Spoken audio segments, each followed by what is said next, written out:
नमस्कार प्रिय विद्यार्थियों, वीके नॉलेज इलेक्ट्रिकल में आप सभी का स्वागत है। आईटीआई के आपके सीबीटी एग्ज़ाम के लिए एक स्पेशल सीरीज़ हमने स्टार्ट की थी। उस सीरीज़ का नाम है परीक्षाओं में पूछे गए प्रश्न। यानी पिछले 3 सालों में वर्ष 2021, 22, 23 जब से पैटर्न बदला है, वो कौन से है क्वेश्चन जो आपके सीबीटी एग्ज़ाम में मोस्ट रिपीटेड है, वो क्वेश्चंस हम आपको क्लासेज के माध्यम से दे रहे हैं। ये है क्लास नंबर 7।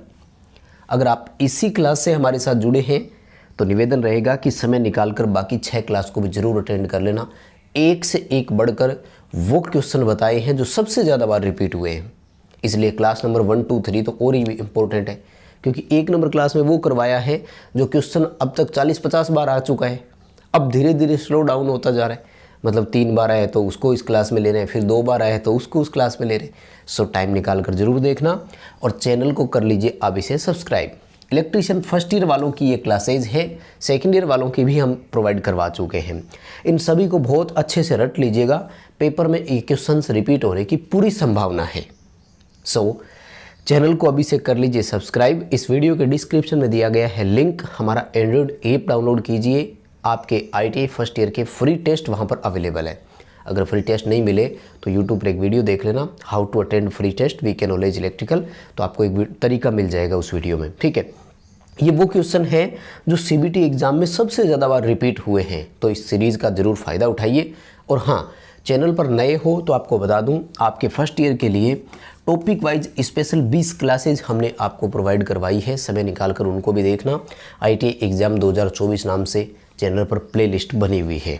तो चलिए शुरू करते हैं आज के प्रश्नों से। काफ़ी इंपॉर्टेंट क्वेश्चन है, मैं आपको ले चलता हूँ क्वेश्चंस पर। उसे शुरू करते हैं और आज का पहला सवाल ये रहा आपके सामने। थोड़ी सी ब्राइटनेस कम करवा देता हूँ।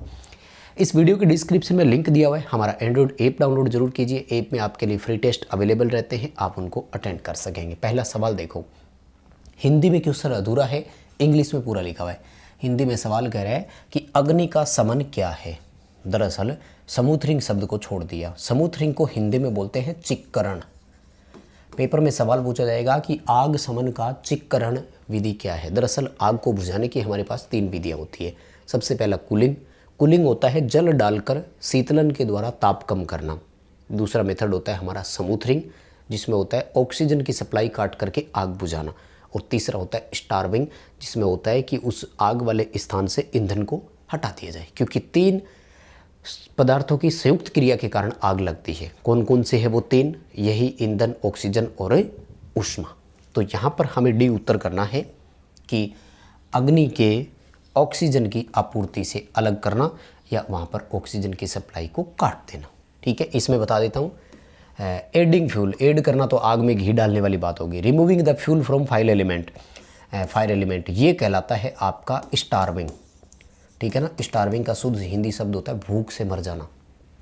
और वाटर का उपयोग करेंगे तो ये कहलाएगा कूलिंग। अभी डी उत्तर करके आना। ठीक है, अच्छा क्वेश्चन है, पेपर में आ सकता है और कुछ नया जरूर सिखाएगा।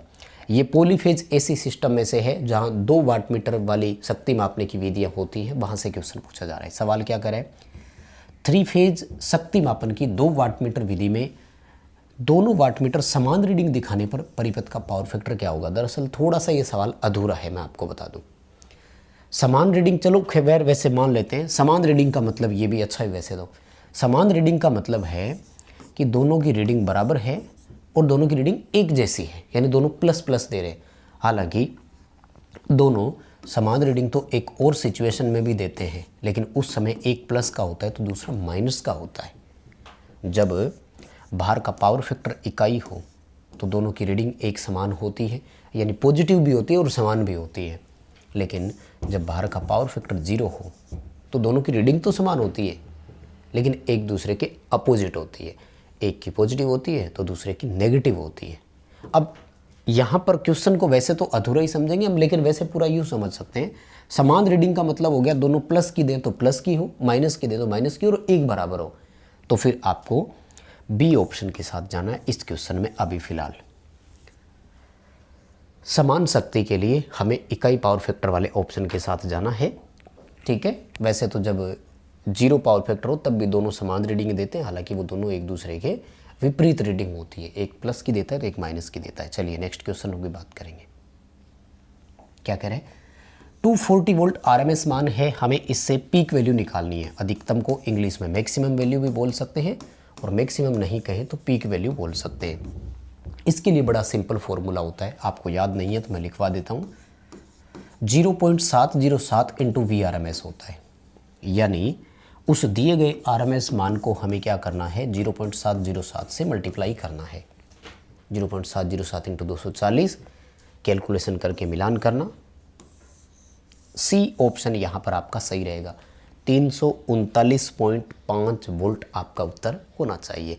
ये बड़ी शानदार क्वेश्चन है। फंडामेंटल एसी जिस बच्चे का क्लियर होना ज़िंदगी में कभी मार नहीं खाता है, और ये फंडामेंटल एसी डिप्लोमा में भी काम आता है, डिग्री में भी काम आता है। आप कोई भी भर्ती परीक्षाओं की बात करेंगे तो ये क्वेश्चन बड़े काम आएंगे वहाँ पर। आज तो आपको ऐसे ही लग रहा होगा, लेकिन जब आप सेकेंड ईयर पास कर लोगे तो उसके बाद में इन क्वेश्चंस की बड़ी इंपॉर्टेंस बढ़ जाएगी आपके लिए। खैर अभी तो ITI कर रहे हो तो ITI तक ही ध्यान रखेंगे। अगला सवाल देखो, प्रेरकत्व कुंडली का प्रतिरोध क्या होगा यदि वो 240 वोल्ट पर 5 एम्पियर धारा ले, 50 हर्ट्ज की सप्लाई हो और 0.8 का उस पर पावर फैक्टर हो। बड़ा सिंपल सवाल है। बच्चे सोचते हैं क्या कि R बराबर V/I करके आ जाओ और 48 उत्तर आ रहा है जी। नहीं नहीं नहीं, ऐसा नहीं करना है। ये इंडक्टिव सर्किट है, यहाँ पर V/I से R नहीं Z निकलता है।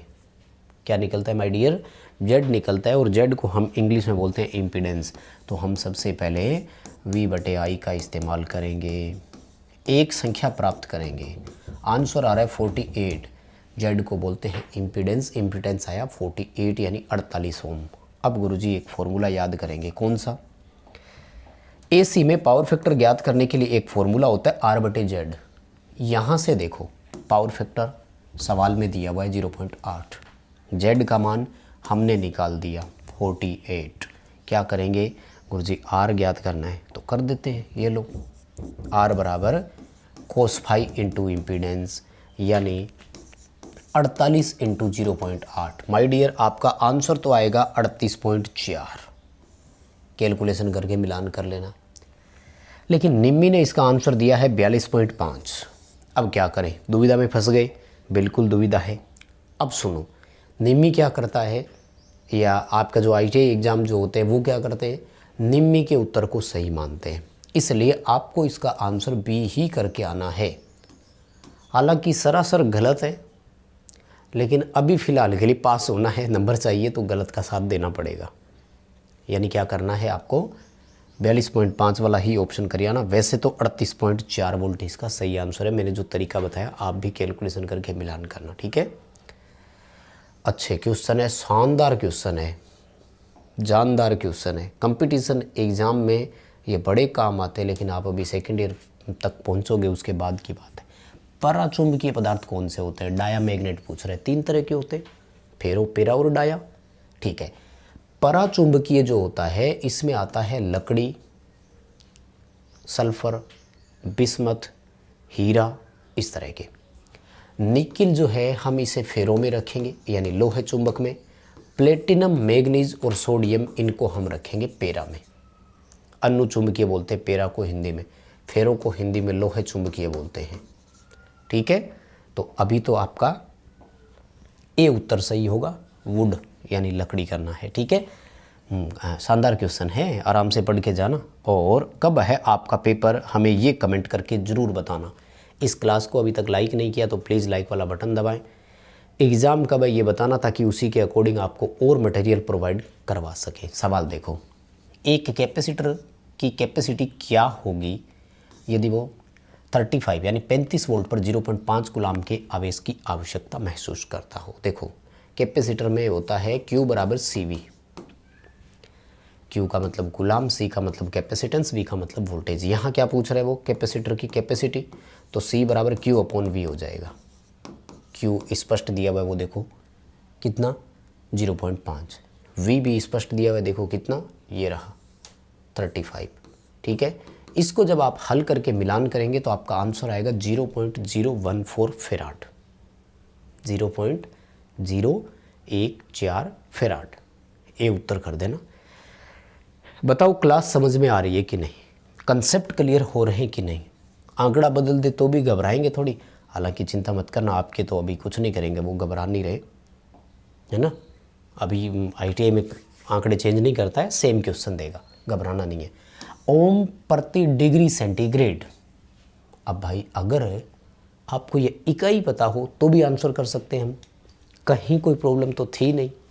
ठीक है जी, क्वेश्चन का स्क्रीनशॉट लेने तो कोई ले सकता है। 1 डिग्री सेंटीग्रेड ताप में परिवर्तन से प्रतिरोध के मान में परिवर्तन को हम बोलते हैं ताप गुणांक। क्या बोलते हैं? ताप गुणांक। और ताप गुणांक को इंग्लिश में बोलते हैं टेम्परेचर कोएफिशिएंट, कोफिशिएंट बोलते हैं शॉर्ट में, ताप गुणक या तापमान गुणक बोलते हैं।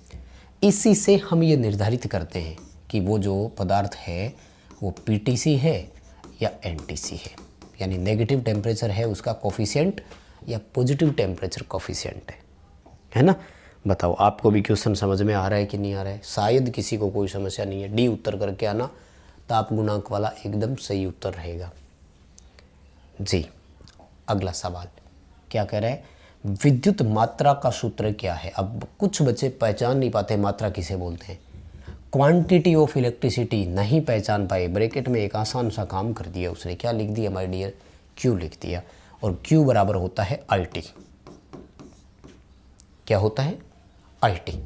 I का मतलब होता है एम्पियर, T का मतलब होता है टाइम, यानी current into time is equal to Q। ये आवेश है तो हम आवेश को किस में मापेंगे? कूलाम में, तो इसकी कूलम्ब इकाई हो जाएगी। कुछ जगह कूलम्ब लिख देता है, कुछ जगह कूलाम लिख देता है, कोई बात नहीं, वो सब चलेंगे, नो डाउट, मस्त रहो, चिंता नहीं करनी है इतना। अभी फिलहाल के लिए आपको A ऑप्शन के साथ जाना है। धारा इंटू समय करेंगे इज इक्वल टू इलेक्ट्रिसिटी की क्वांटिटी के बराबर है वो। बताओ बात समझ में आ रही है कि नहीं? वैसे ही देख लो, वोल्टेज इंटू करंट ये पावर का है, रेजिस्टेंस इंटू करंट ये वोल्टेज का है, वोल्टेज इंटू प्रतिरोध ये किसी का नहीं है। ठीक है, बड़े सिंपल से है, मान ज्ञात कर सकते हैं जी। नेक्स्ट क्वेश्चन क्या कह रहा है? कहता है कि यदि किसी चालक के प्रतिरोध में यदि नहीं था, किसी प्रतिरोध के मान में क्या परिवर्तन होगा यदि उसके व्यास को दोगुना कर दे। ध्यान से सुनना, आपको आज तक शायद किसी ने सीधा सीधा नहीं बताया, मैं बता देता हूँ। किसी भी पदार्थ का प्रतिरोध उसके व्यास के वर्ग के व्युत्क्रमानुपाती है, inversely proportional to the square. ठीक है, inversely proportional to the square, वर्ग के व्युत्क्रमानुपाती। भैया जी हमने क्या किया है? व्यास को दोगुना, 2 का वर्ग कितना आएगा? 4, 1/4। यानी अगर व्यास दोगुना करेंगे तो प्रतिरोध कितना होगा? 1/4, डिक्रीज टू 4 टाइम, 4 गुना तक कम हो जाएगा। बताइए बात समझ में आ रही है कि नहीं? इससे आसान भाषा में आपको कोई नहीं करवाएगा और शायद ज़रूरत भी नहीं पड़ेगी जब यहाँ से पढ़ लोगे तो। ठीक है, यदि पसंद आ जाए तरीका पढ़ाने का तो प्लीज़ क्लास को, इस चैनल को सब्सक्राइब कर दीजिए, क्लास को लाइक कर दीजिए, अपने फ्रेंड सर्किल के साथ एक बार शेयर कर दीजिए। सवाल अगला, कौन सा नियम कहता है कि किसी भी बंद विद्युतिक परिपथ में लगाया गया वोल्टेज परिपथ के वोल्टेज ड्रॉप के योग के बराबर होता है? It is very simple, sigma V is equal to sigma IR। और ये किसने कहा था? किरचॉफ ने कहा था। हम शॉर्ट में इसे KVL बोलते हैं, पूरा नाम होता है किरचॉफ का वोल्टेज नियम। और वोल्टेज नियम को हम सेकंड नियम भी बोलते हैं, क्योंकि करंट नियम को हम KCL बोलते हैं, किरचॉफ का धारा नियम, और धारा नियम को प्रथम नियम भी कहा जाता है। तो B उत्तर कर देंगे। किरचॉफ का दूसरा नियम, किरचॉफ का वोल्टेज नियम, ये ऑप्शन में आ जाए तो भी ठीक, और कई बार डायरेक्ट ही आ जाता है किरचॉफ का पहला नियम कौन सा है, तो धारा नियम कर देंगे।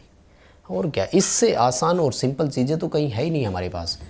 100 वाट 250 वोल्ट रेटिंग वाले एक बल्ब का गर्म प्रतिरोध क्या होगा? देखो, हम जो एक फॉर्मूला लगाते हैं V²/P का, इससे जो ज्ञात करते हैं वो गर्म प्रतिरोधी होता है। एक्चुअल में वास्तव में ठंडे और गर्म प्रतिरोध में 10 से 12 गुना का फ़र्क होता है।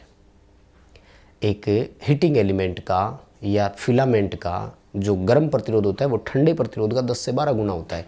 इसलिए कैलकुलेटिव जो भी वैल्यू आती है वो हमेशा गर्म प्रतिरोधी होता है। देखो वोल्टेज कितना दिया? 250, पावर कितना दिया 100, तो 250 इंटू 250 बटे 100 करेंगे, आंसर आएगा 625 ओम। बताओ बात समझ में आई क्या? कोई समस्या नहीं है। अब इसी का अगर आपसे कोल्ड रेजिस्टेंस पूछ लेता ना तो लगभग इसमें 10 का भाग और दे दो, 62.5 के आसपास आपका होता, यानी ये रहा। अगर कोल्ड रेजिस्टेंस की वैल्यू पूछ लेता ना देन आपको बी करना था, लेकिन कंपटीशन एग्जाम में पूछता है ऐसा, आपसे नहीं पूछेगा। बी उत्तर कर, डी ऑप्शन कर देना, ठीक है। चलिए जी, वेरी वेरी सिंपल क्वेश्चन था जी। अगला सवाल, भूमिगत केबल में एक्स से इंगित भाग का नाम बताओ। ये भी आंसर असाइनमेंट पे गलत दिया हुआ है, कोई बात नहीं, हमें जो इन्होंने दिया है वही मानना है, ठीक है ना। इन्होंने इसको दिया है बेडिंग, ठीक है, इन्होंने इसको बेडिंग दी है, जबकि ये आर्मर्ड है, स्पष्ट पता लग रहा है। डबल आर्मर्ड केबल है, ये देखो, ये आर्मरिंग है, ये आर्मरिंग है, डबल आर्मर्ड केबल है। वैसे ही देखो, ये कोर है, इसके ऊपर इंसुलेशन, ये लेड सीथ है, तो लेड सीथ के ऊपर बेडिंग होती है, यहाँ आर्मर्ड आएगा। 1 2 3 4 5 भाग तो हो गए यहीं पूरे, कोई बात नहीं, जैसा ये बता रहा है वैसा ही कर देंगे। बेडिंग करके आना, पेपर वाला तो सही इसी को मानेगा ना। प्रॉब्लम ये है भाई, फिलहाल के लिए क्या है कि हमें वही करना है जो ये मानना चाह रहे हैं। कोई बात नहीं कि तुम ए से राजी हो, ये लो हमें ए पे क्लिक कर देंगे। गलत है सरासर, कंपटीशन एग्जाम के लिए हम सुधार करेंगे, वो बाद की बात है। सवाल अगला, गूंथे हुए चालक का ठोस चालक की तुलना में फ़ायदा क्या है? गूंथे हुए को इंग्लिश में स्ट्रैंडेड बोलते हैं और ठोस को बोलते हैं सॉलिड। आपको दिखा दूं मैं, ये होते हैं सॉलिड कंडक्टर। और गूंथे हुए चालकों में क्या होता है कि पतले पतले कई सारे ऐसे चालक होते हैं और ये एक दूसरे के ऊपर ऐसे ओवरलैप करते हुए जाते हैं, ऐसे, इनको बोलते हैं गूंथे हुए होना, ट्विस्टेड भी बोल सकते हो। इनमें फ्लेक्सिबिलिटी ज़्यादा होती है, यानी स्ट्रैंडेड कंडक्टर जो होते हैं वो मोर फ्लेक्सिबल होते हैं, लचीलापन ज़्यादा होता है उसमें, इसलिए वो ज़्यादा टेंसाइल होते हैं, तनन सामर्थ्य अधिक सहन कर सकते हो, ठीक है। ओके जी, अगला सवाल देखो, है बिजली की मात्रा की इकाई क्या है? वापस रिपीट हो गया, क्वांटिटी ऑफ इलेक्ट्रिसिटी पूछा था, तो Q बराबर IT होता है। और अब यहाँ पर इकाई के साथ अगर जाएंगे तो कुलम्ब करेंगे, इंग्लिश में कुलम्ब और हिंदी में कुलाम लिखा है, कोई बात नहीं, दोनों ऑप्शन हमारे लिए सही है। और Q बराबर IT। एम्पियर सेकंड ऑप्शन में अगर हो तो वो भी कर देते, यहाँ देखो एम्पियर इंटू सेकंड, एम्पियर बटे सेकंड कर दिया, एम्पियर इंटू सेकंड अगर होता तो ये भी सही था ऑप्शन, डैश वाला निशान लगा देता ना, एम्पियर डैश सेकंड, तो वो भी सही था, ठीक है, लेकिन लगाया नहीं तो हम भी क्यों कंफ्यूज हो, कोई दिक्कत नहीं है ना। चलिए, सब्सक्राइब कर लिया चैनल, बिल्कुल शेयर करनी है क्लास अपने दोस्तों के साथ, प्लीज़ जितना कर सकते हो। देखो, वायर में इस जॉइंट का नाम पूछ रहा है, केबल में जॉइंट दिखाया गया, देखो ये सिंपल जॉइंट ही है एक, लेकिन थोड़ा सा इसमें फ़र्क दिख रहा है। कहाँ नज़र आ रहा है फ़र्क? कि लास्ट में जो जॉइंट लगाया ना उसको उसके अंदर से लेते हुए निकाल दिया, तो इसको हम बोलते हैं साधारण भाषा में गांठ लगाना, ठीक है। तो इसे नोटेड टेप जॉइंट बोलेंगे, नोटेड को हिंदी में गांठ शब्द बोलते हैं, ठीक है, समझ गए? गांठ लगाना, रस्सी बांधते हैं ना अपन साधारण जैसे जी। अगला, रेती का एक भाग दिखाया गया है, आपको पूछ रहा है कि एक्स से दर्शित इस भाग का नाम क्या है, तो इसे हील बोलते हैं, ठीक है, क्या बोलते हैं? हील बोलते हैं। बी ऑप्शन करके आना, ठीक है। ये फटाफट से बस डायग्राम है, देखो डायग्राम वाले क्वेश्चन आएंगे, बहुत ज़्यादा संभावना है, इसलिए उनमें ज़्यादा कैलकुलेशन की जरूरत नहीं थी। 32 एम्पियर की धारा वहन क्षमता क्या होगी यदि इसे रिवायरेबल फ्यूज, पुनः बांधने योग्य फ्यूज, दरअसल हमारे पास दो होते हैं रेटिंग फैक्टर, ये होता है क्लोज एक्सेस के लिए, ये होता है कोर एक्सेस के लिए, ठीक है। रिवायरेबल फ्यूज कोर एक्सेस में ही आता है, इसलिए 32 को 0.81 से गुना करना, लगभग 26 एम्पियर रेटिंग आएगी, आपका उत्तर सही हो जाएगा, ठीक है। हाँ, अगर क्लोज रेटिंग वाले में से आता ना, लाइक HRC फ्यूज वगैरह, तो 32 इंटू 1.25 करते, ठीक है। अगला सवाल है, इस हथौड़े का नाम क्या है? ये इंजीनियरिंग ड्राइंग में भी आ जाता है। देखो, हथौड़े का जब मुंह खुला हुआ हो, इस तरह से मुंह हो ना, तो इसे क्ला हैमर बोलते हैं। कौन सा गुरुजी? क्ला हैमर। ए ऑप्शन करके आना। वैसे स्ट्रेट पिन, बाल पिन, वो बाकी सब आपने देखे भी तो है, आप इसलिए उनकी कर सकेंगे इजीली, कोई दिक्कत नहीं है आपको, ठीक है। उसके बाद में देखो एक और दिखाया कि इस औजार का नाम क्या है? दरअसल इसे हिंदी में तो बोला जाता है विषम टांग कैलीपर, दूसरा नाम है, क्योंकि इसकी एक टांग देखो ये है ना, और वैसे इसका नाम है जेनी कैलीपर, दूसरा नाम है, ठीक है। ओड लेग कैलिपर भी बोला जाता है। ओड का मतलब विषम होता है। विषम टांग कैलिपर ये ऑप्शन भी आ सकता है, और जेनी कैलिपर ये ऑप्शन में तो है ही है। और उसके बाद में देखो, विद्युतीय उपकरणों में लगी आग से हम किसका उपयोग करेंगे, तो हेलोन टाइप काम में लेंगे, है ना, जो विद्युत की आग से हमें बचाएगा, इसके लिए हम उसी का उपयोग करेंगे। और उसके बाद में देखो, BIS का पूरा नाम पूछ रहा है, तो BIS का पूरा नाम होता है ब्यूरो ऑफ इंडियन स्टैंडर्ड, यानी भारतीय मानक संस्था। एक ऐसा इंस्टीट्यूट, एक ऐसी संस्थान जो हमारे लिए चीज़ों का मानक सेट करती हो जी। उसके बाद में देखो, धुएं से सुरक्षा के लिए किस PPE उपकरण का उपयोग करते हैं। धुएं को इंग्लिश में फ्यूम बोलते हैं। देखो, धुआं ज़्यादातर क्या है कि लंग्स यानी फेफड़ों को ख़राब करता है, और वो सांस के थ्रू अंदर जाता है, इसलिए हम नोज मास्क पहनेंगे इसके लिए, ठीक है। एप्रन पूरे शरीर के लिए, वैसे वेल्डिंग वगैरह से बचाव के लिए भी है। गोगल्स आँखों की रक्षा के लिए, जब अपन वेल्डिंग करते हैं तब। और ईयर मास्क ये है आपका शोरगुल से कानों की रक्षा के लिए। तो अभी उत्तर क्या करके आना है, डी उत्तर करके आना है। नोज मास्क PPE यूज करेंगे धुएं से, यानी फ्यूम से प्रोटेक्शन हमें लेना हो। तो बस प्रिय विद्यार्थियों, इतना ही करवाएंगे आज की इस क्लास में। उम्मीद करता हूँ कि मैंने आपको बहुत कुछ नया सिखाने का प्रयास किया है, आपको भी चीज़ पसंद आई होगी। वीडियो लाइक करेंगे, चैनल सब्सक्राइब जरूर करेंगे, अपने दोस्तों के साथ क्लास को शेयर करेंगे। डिस्क्रिप्शन में लिंक है, ऐप डाउनलोड जरूर करना। बहुत बहुत धन्यवाद।